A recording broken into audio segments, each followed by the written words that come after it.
Ryan Hoover, Weichert Realtors, the 515 agency. I'd like to discuss how to execute a subject to sale for a buyer. Where a subject to sale comes into play is, let's look at an example of a buyer who owns a home and is potentially moving up.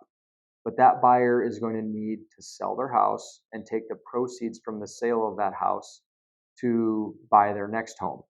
All right.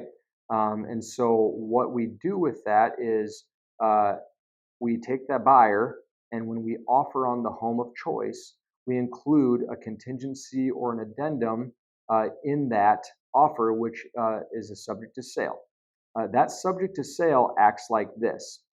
It allows that purchase agreement and offer to be negotiated with the seller. We negotiate all the terms. We agree on the terms. We deliver the earnest money. But now we take that offer, and for lack of better ways to explain it, we put that offer on the shelf. And that offer is negotiated and potentially going to go into place. But now the only way it's going to go into place is when the trigger happens, and that trigger would be the sale of that buyer's home.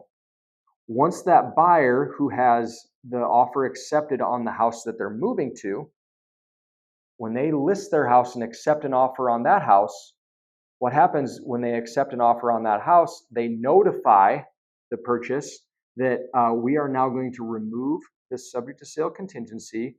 We will now be moving forward with the purchase of this house.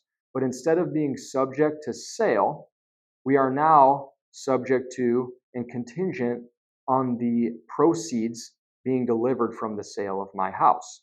The reason we don't pull that contingency completely is if the sale of their house for some reason would fall through, that being inspection, financing, or any other reason that sale wouldn't happen. So it also protects the buyers that we're going to release and move forward with the purchase of the house they're going to move into.